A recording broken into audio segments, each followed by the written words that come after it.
Pelo sinal da Santa Cruz, livrai-nos Deus, nosso Senhor, dos nossos inimigos. Em nome do Pai, do Filho e do Espírito Santo. Amém. Meu Senhor e meu Deus, creio firmemente que estás aqui, que me vês, que me ouves. Adoro-te com profunda reverência. Peço-te perdão dos meus pecados e graça para fazer com fruto este tempo de oração. Minha Mãe Imaculada, São José, meu Pai e Senhor, meu anjo da guarda, intercedei por mim. Em seguida, nós que formos deixados com vida, seremos arrebatados com eles nas nuvens para o encontro com o Senhor nos ares. São Paulo escreve assim aos Tessalonicenses, falando sobre essas realidades do fim do mundo, da morte, e explica como bem já terão morrido a boa parte da humanidade, os que estiverem vivos quando chegar ao final dos tempos, também eles vão ser arrebatados. E diz dessa expressão interessante, né? Arrebatados para as nuvens, para o encontro com o Senhor nos ares. Encontro com o Senhor nos ares. Existe nessa cosmologia bíblica em que se pensa isso na Terra, os céus e entre a terra e os céus os ares. E a partir daí, dessa passagem de São Paulo e de outras, uma certa tradição, sobretudo na teologia oriental, desenvolveu uma ideia que ficou sendo conhecida como as alfândegas aéreas. Alfândegas aéreas. E que seriam, quando a alma então morre, lugares pelas quais ela teria que passar para chegar no céu, para poder sair da terra e ir para o céu. E diz também São Paulo, os ares é o lugar onde habitam os demônios. A gente falava disso também em algumas meditações atrás, né? Os espíritos malignos espalhados pelos ares, diz São Paulo.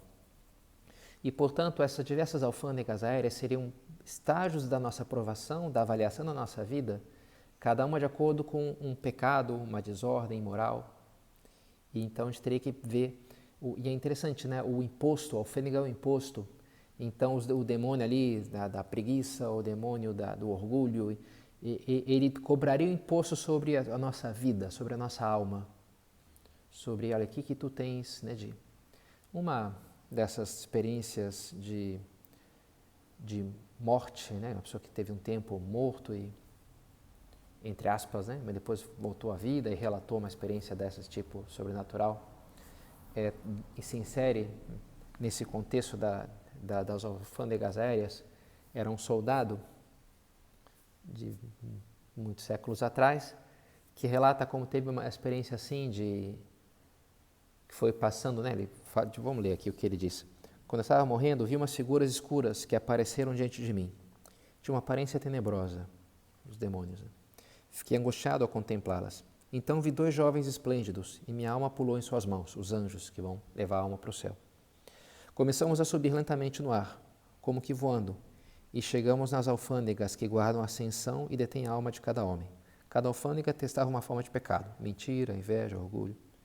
Assim passamos por todas as alfândegas e, chegando perto do céu, chegamos à da fornicação. Os que aguardavam me detiveram e apresentaram todos os pecados da carne que cometi desde a minha infância até hoje. Os anjos que me guiaram disseram, todos os pecados corporais que cometeste na cidade foram perdoados por Deus, pois te arrependeste deles.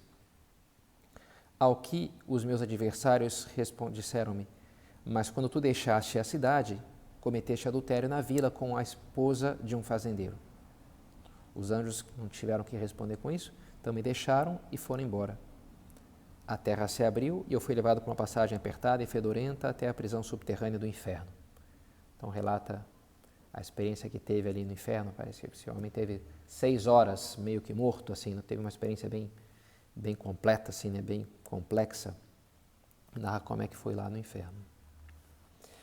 E é para lá que a gente vai agora. Uma maneira um pouco infeliz de dizer, né? Não quero mandar ninguém para o inferno, nem eu mesmo ir. Mas na nossa reflexão chegou um momento duro, é verdade, de meditar nessa realidade tão abjeta, né? Tão que é o inferno, é o inferno. E é importante pensar nisso e é interessante ver como é um tema muito recorrente nas escrituras, nas visões dos santos e ao longo de toda a história, mesmo recentemente, Santa Faustina Kowalska, né, santa do século passado, as visões de Nossa Senhora de Fátima também, há 100 anos atrás, os pastorinhos veem lá uma cena do inferno, né, e já Santa Teresa, enfim, toda uma corrente de visões do inferno muito tradicional, muito recorrente na igreja, que Deus revele a pessoas uma visão de como é que é esse lugar espiritual. E já no próprio Evangelho, Jesus o diz, né, fala sobre a Geena, aquele que será lançado nas trevas exteriores, na Geena onde o verme não morre, o fogo não se apaga, ali haverá choro e ranger de dentes, no inferno que Deus tem preparado para o demônio e os seus anjos. Então o Evangelho é cheio de referências ao inferno. No entanto, é verdade que para a nossa sensibilidade é um tema difícil, é uma verdade de fé, não é difícil encontrar, né? A pessoa que se diz, não, sou católico, mas inferno não acredito, né? Como assim inferno? Imagina, inferno, né? Deus não é bom? Como assim? Isso, sei lá, uma coisa, né, da Idade Média, ou o inferno não existe, ou se existe está vazio. Né? Uma maneira assim de neutralizar o assunto também é dizer isso, né? E é interessante, mesmo essas experiências de morte que a pessoa relata, são poucas as experiências de inferno, e o livro lá que compilava as experiências, ele dizia que ele via, né, pessoas que tinham pouco tempo, há menos tempo tinham dessa experiência, tinham uma chance maior de lembrar de uma experiência negativa.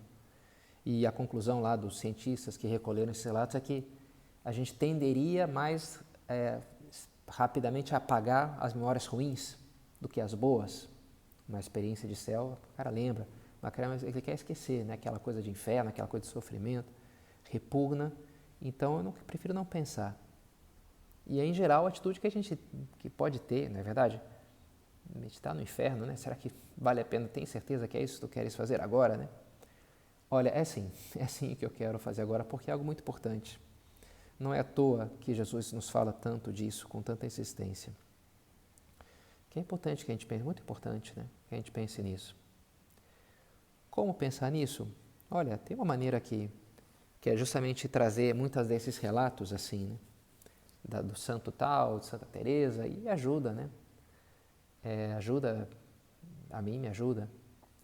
Só que talvez possa nos ajudar mais, talvez seja um pouco mais, talvez para boa parte das pessoas, um pouco mais convincente, portanto útil, uma descrição mais assim do que aquilo tem a ver comigo, uma coisa menos exterior, menos heteronômica, digamos assim, né? O que vem um castigo, o que vem de fora, e mais um processo interior. Claro, né? É uma realidade difícil de falar, uma realidade espiritual que é difícil de ter acesso, assim como o céu, assim como o purgatório. Deus dá essas revelações particulares, mas é verdade que também elas não são absolutas. A gente pega a visão de Santa Teresa, uma caverna pequenininha ali, um lugar super desconfortável. Não tem nada a ver, por exemplo, com a visão de Fátima, das pastorzinhas de Fátima, que vem lá uns bichos meio transparentes, que são um mar de larva e as almas sendo atiradas ali. Não tem nada a ver com a visão da Santa Faustina Kowalska, sei lá. São visões materialmente muito diferentes, mas espiritualmente muito convergentes, que é isso que importa. Claro, né? Então o céu tem a alfândega verde, depois vem azul, aí chega até a fazer uma lista de 20 alfândegas. Claro, essas coisas a gente não pode levar muito ao pé da letra, assim, né? Uma coisa muito... São imagens, até os santos falam, né? Santos que foram beatificados, canonizados, alguns viram, por exemplo, um exemplo bem concreto, as chagas de Cristo na palma da mão, e outros viram aqui no punho. Medicamente parece que mais provável que tenha sido no punho, mas vários... não sei se é Santa Catarina de Sena mesmo que diz, olha, talvez não tenha sido exatamente assim como eu vi, mas acho que Deus se adequa um pouco à nossa imaginação para nos explicar. O que Ele quer nos explicar não é a coisa física do centímetro, se vai para lá, ou da cor azul. Ó. Ele quer explicar uma realidade espiritual, que é isso que conta, né? Que é isso que nos importa para a nossa salvação. Então são imagens que ajudam e servem, me ajudam a mim, mas que a gente tem que tentar fazer uma leitura espiritual da coisa. Talvez isso ajude mais também para que eu entenda que, bem, olha, não é algo assim que eu descarto com facilidade. Não, é algo que está presente no meu hoje, sabe? No meu coração hoje. Hoje no nosso coração se dá a luta entre o bem e o mal, entre o céu e o inferno. E perceber isso dentro de mim hoje pode ser mais útil assim para eu ver como algo possível, né? Como algo real. Não, imagina eu nunca vou parar no Tridentes lá com um demônio vermelho. Não, Deus não vai permitir, eu não quero, rejeito isso completamente. Como é que Deus vai permitir se eu não quero? Em geral a gente vive assim, né? Em geral a convicção média das pessoas é essa, que, bem, se existe é algo que não é para mim, não se aplica a mim. A gente pensa nos demônios, nos assassinos, no Hitler da vida, eu não sou assim. Claro, eu não sou perfeito, mas também não sou um cara para ir, não sou um demônio, né? Não sou um demônio, isso não é verdade, né? E daí a importância, me parece, né, de entender o processo como um todo, do que poderia nos levar para o inferno, do que poderia ser um caminho nosso para lá, porque seja capaz de imaginar isso daí. Eu gosto de fazer isso, né, nos meus retiros, nem sempre, mas com frequência eu faço imaginar o meu caminho para o inferno. Eu estou salvo? Não, estou nessa vida. Enquanto a gente está nessa vida, a gente pode ir para o céu ou para o inferno. Como é que seriam os passos para eu me condenar? E eu gosto de por aqui, acho que isso aqui dificilmente aconteceria, isso aqui acho que sim, isso aqui é mais ou menos provável. Eu digo, queira Deus que não, espero que não, mas não é tão difícil assim que eu desse esse passo, aí depois eu começasse a me enganar e desse aquele outro, aí eu pervertesse um pouco a minha visão das coisas, e aí daqui a pouco eu estou lá longe, né? Hoje por hoje, nós somos todos meio bons e meio maus, né? Meio santos e meio... Só que no final, e uma dessas duas partes vai prevalecer, diz aquele filme Highlander, eu acho interessante, né? Que tem uma lenda lá dos imortais. No final só poderia sobrar um.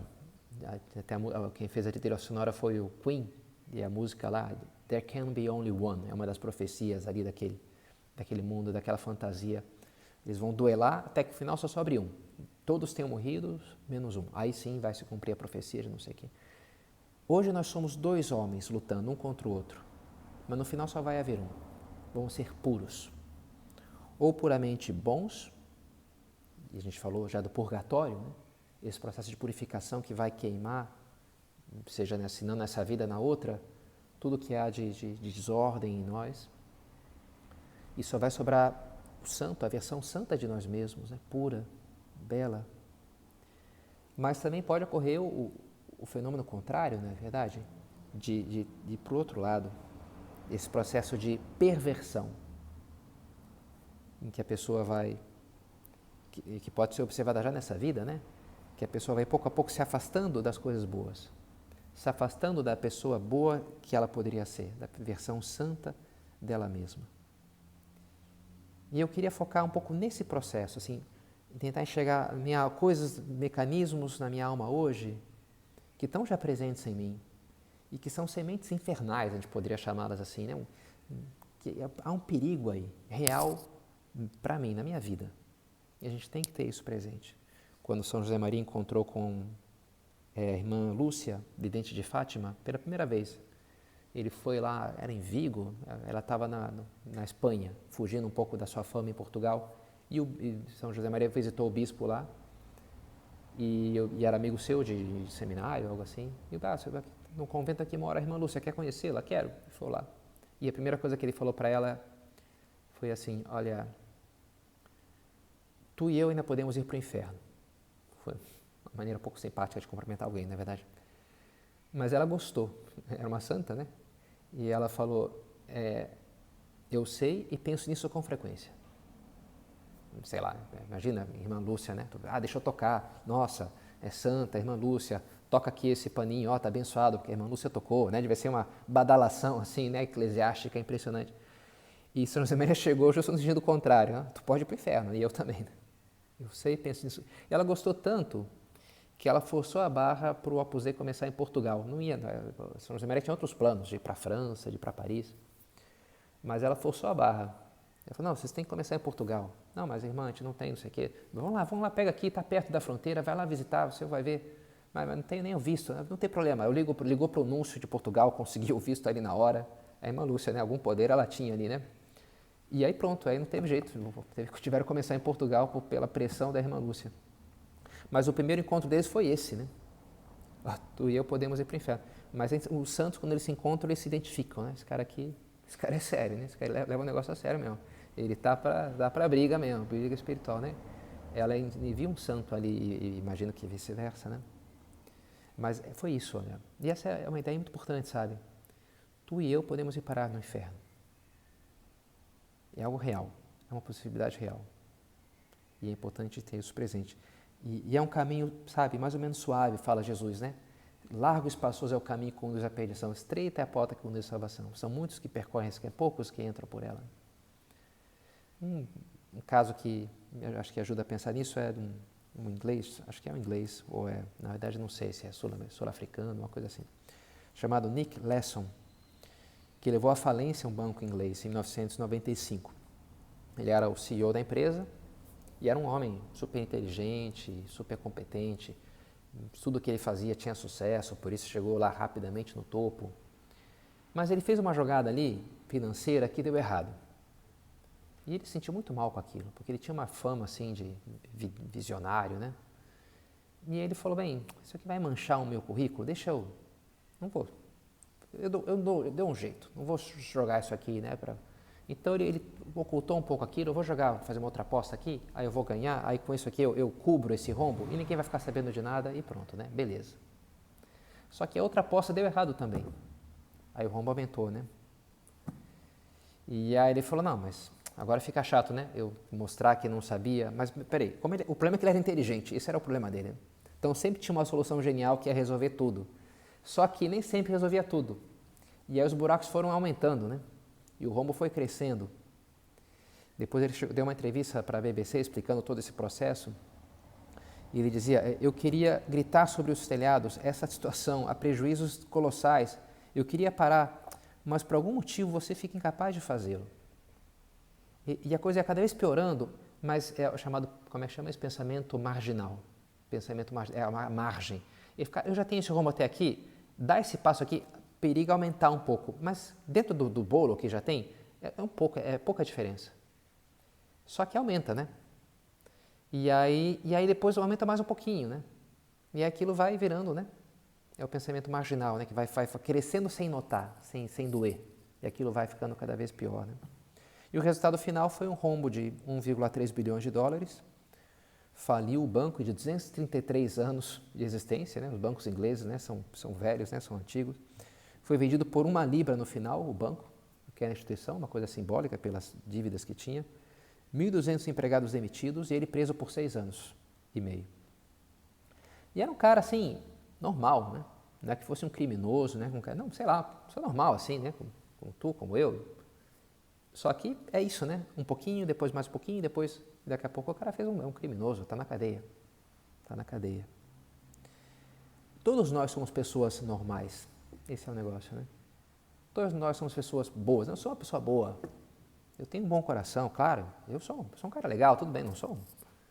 Ok, concedo. Todos que estão no inferno já foram pessoas assim também.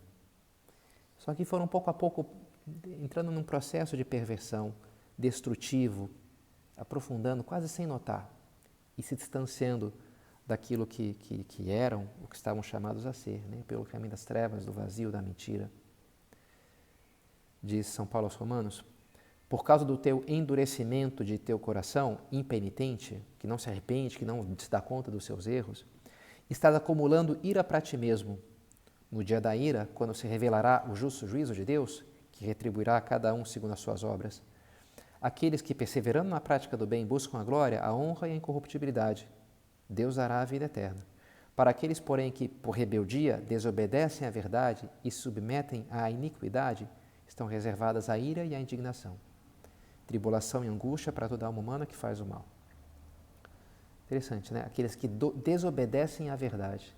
Esse caminho de trevas, o próprio conceito de trevas, fala disso, né? A luz e as trevas, a verdade e a mentira.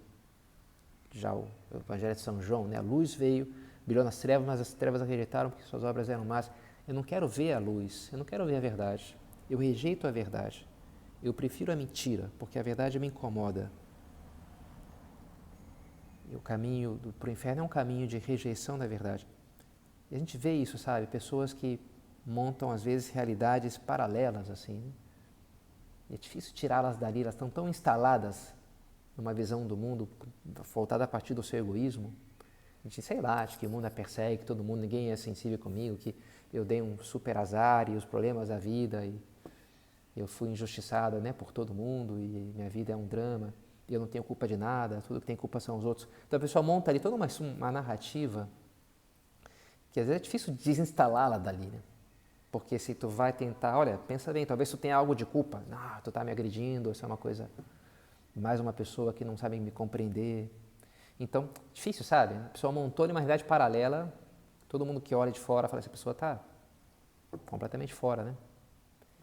Mas é isso, as trevas que me protegem da necessidade de conversão, da necessidade de arrependimento.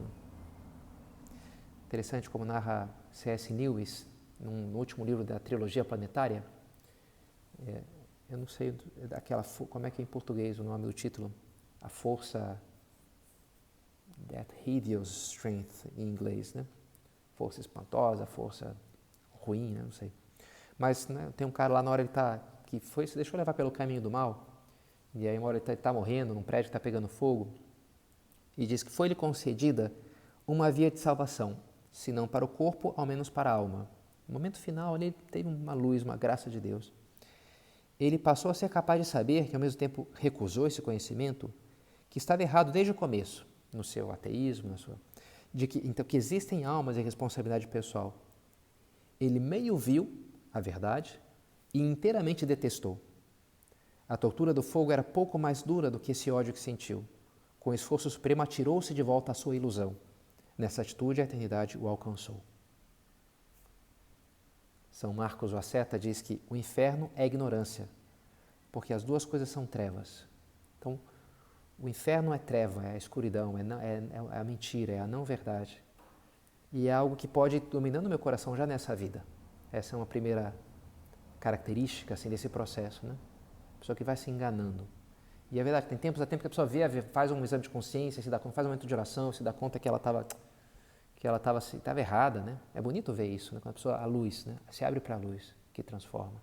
Mas a gente pode se fechar também para a luz. É essa batalha dentro de nós. Também diz, já indo para um outro momento, São Marcos o asceta, um coração amante dos prazeres torna-se uma prisão para a alma quando chega a hora do seu êxodo, ao passo que um coração diligente é uma porta aberta.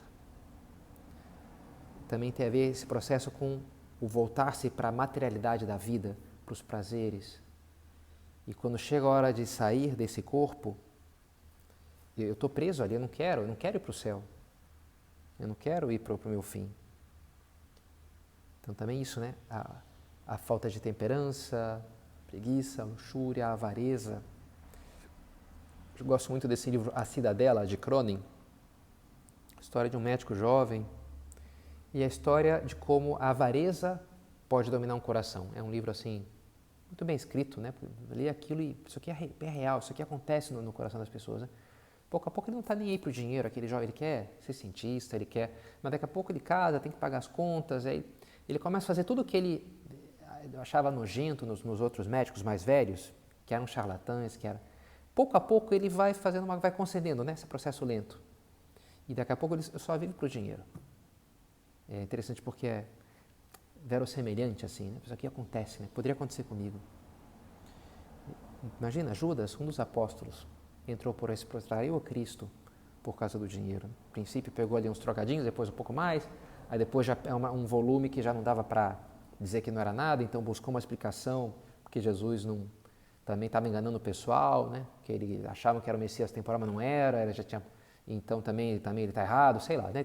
Que processo terá passado ali para se auto-enganar, né? Judas até chegar ao ponto de vender Nosso Senhor por 30 moedas de prata. Ele que era um dos apóstolos, né? E termina esse processo na morte de Cristo.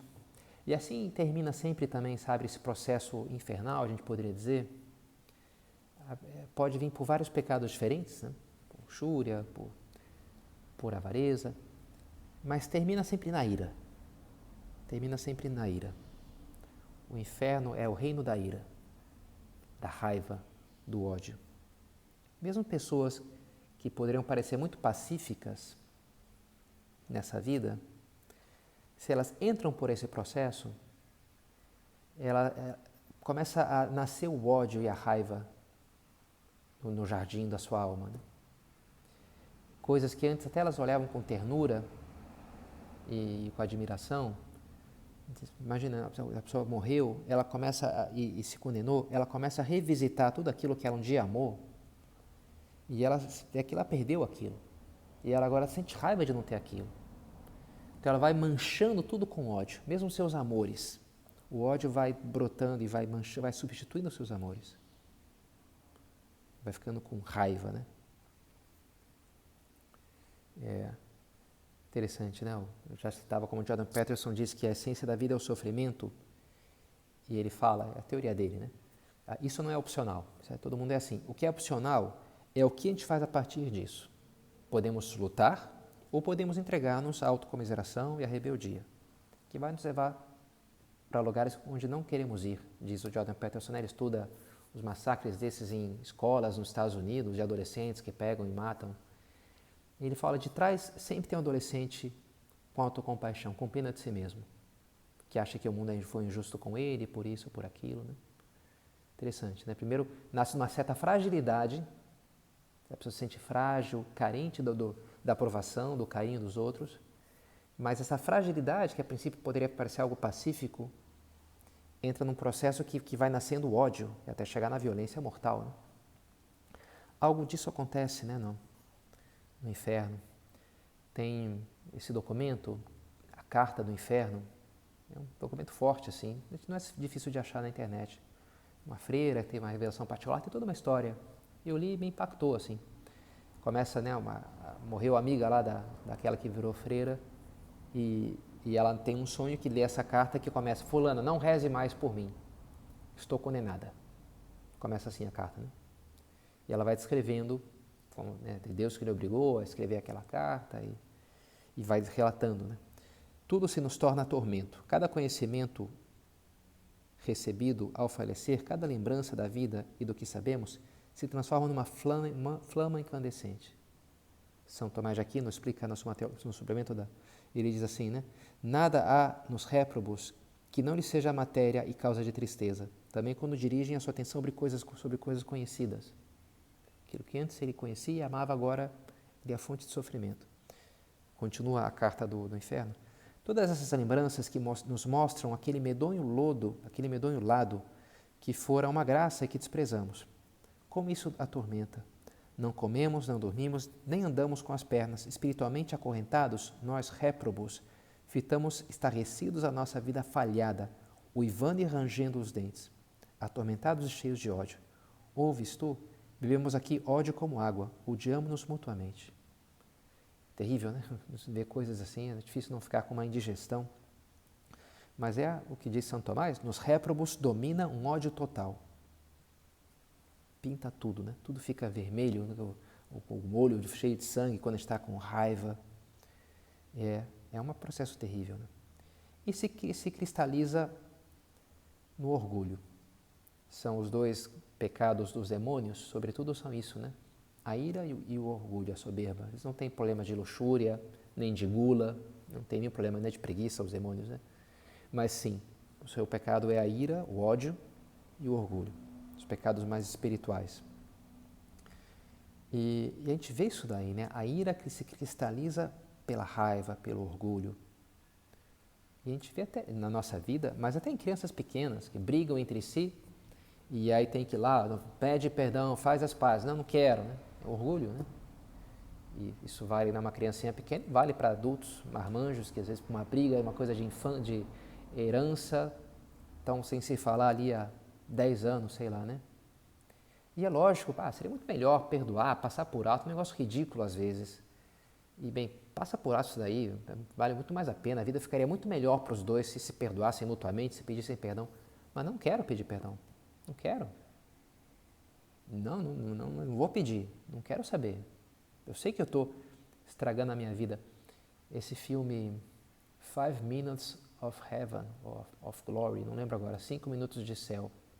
É uma coisa do terrorismo irlandês, do norte, da Irlanda do Norte, e ele se programa lá para se vingar do cara que, num atentado, matou o seu irmão mais velho. E uma pessoa tenta dissuadi-lo, cara, não vai fazer isso, tu é casado, tem filhos, tu vai pra cadeia, tu vai estragar a tua vida por um negócio absurdo. E ele responde, não, eu sei de tudo isso, mas eu vou ter os meus 5 minutos de glória.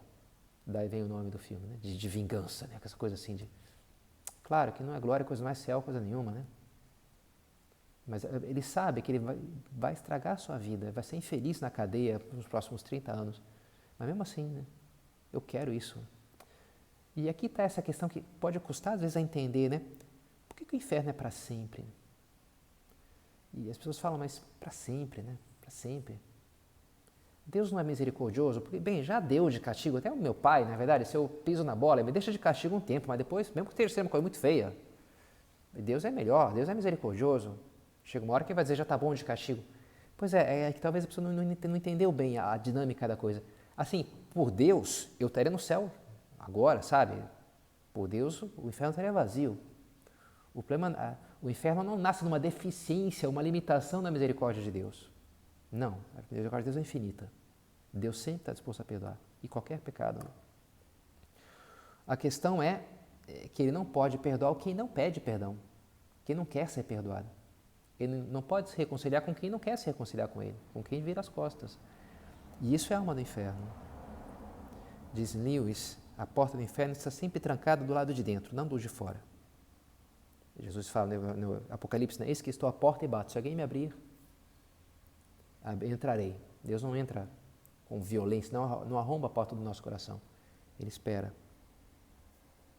E para terminar, a conclusão que a gente poderia tirar disso daqui, então, humildade. Para vencer o inferno, muito humilde, ser capaz, sabemos que somos capazes, dizia São José Maria, todos os erros, todos os errores e os horrores, todos os erros e os horrores. Santo Agostinho também dizia, né, eu sou capaz de cometer o pior dos pecados, se não os cometia, porque Deus, na sua misericórdia, me preservou deles. Não somos melhores do que ninguém para julgar ninguém. Precisamos da misericórdia de Deus. Precisamos pedir perdão. Precisamos que Deus nos perdoe os nossos erros. E assim como a gente vai procurar também perdoar as pessoas à nossa volta, né? Bem-aventurados os misericordiosos, porque alcançarão misericórdia, diz nosso Senhor. A gente tem que entrar na dinâmica da misericórdia. Na medida que eu perdoo, eu serei perdoado. Com a mesma medida que medirdes, sereis medidos, diz Jesus. O problema é que a gente tem, em geral, duas medidas. Eu sou muito duro com as pessoas à minha volta e sou muito brando comigo mesmo.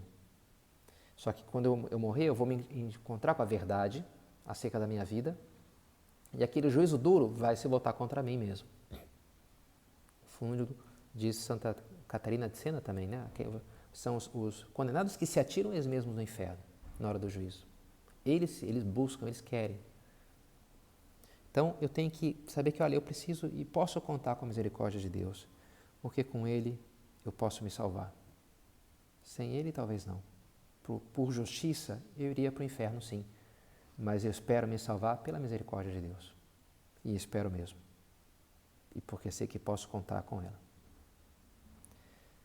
É muito simpático, né, O Alto da Compadecida, livro, teatro, não lembro agora como é que é o gênero específico, de nordestino, né, brasileiro, que é a história de um juízo, praticamente. Né? São várias pessoas morrem ali, um ladrão, tem um padre, tem um bispo, e eles vão ser julgados. Aí tem lá o demônio, vem Jesus, e a coisa está difícil ali para eles, né? Porque é tudo meio safadinho ali, o bispo que fez o enterro do cachorrinho da madame em latim, porque ela deu uma grana lá, e o ladrão, todo mundo ali meio, né? E aí o negócio está mal. Todo mundo está vendo que vai para o inferno. É um jeito assim cômico, muito brasileiro, assim, muito divertido de lidar com a questão. E aí um dos ladrões ali invoca a Nossa Senhora. Valei-me, minha Nossa Senhora da Conceição, de não sei o que, né, Aparecida de tal. E aí aparece Nossa Senhora ali. Aí o demônio fala, já estragou tudo outra vez, já vê se estraga prazeres, né? O jeito curioso. E de fato, Nossa Senhora então entra na história e vai, a advogada nossa, né, vai falando com seu filho, defendendo ali, olha, isso aqui, mas olha, pensa bem, meu filho, esse pobre coitado não teve pai, ou ele queria fazer tal coisa, olha essa coisa boa que ele tinha, olha como ele me rezava com carinho, olha como ele ajudou tal fulaninho. Então ela vai defendendo, e pouco a pouco Jesus vai então cedendo e vai salvando as almas, porque apareceu ali Nossa Senhora compadecida, né? Compassiva, a advogada nossa. Então era, terminamos pedindo, né? Esses vossos olhos misericordiosos a nós volvei. Pedimos a Maria Santíssima que olhe para nós e que nos consiga a misericórdia de Deus, para que possamos sim, né, terminar junto a ela, junto ao seu Filho no céu. Dou-te graças, meu Deus, pelos bons propósitos, afetos e inspirações que me comunicaste nessa meditação. Peço-te ajuda para os pôr em prática. Minha Mãe Imaculada, São José, meu Pai, Senhor, meu anjo da guarda, intercedei por mim.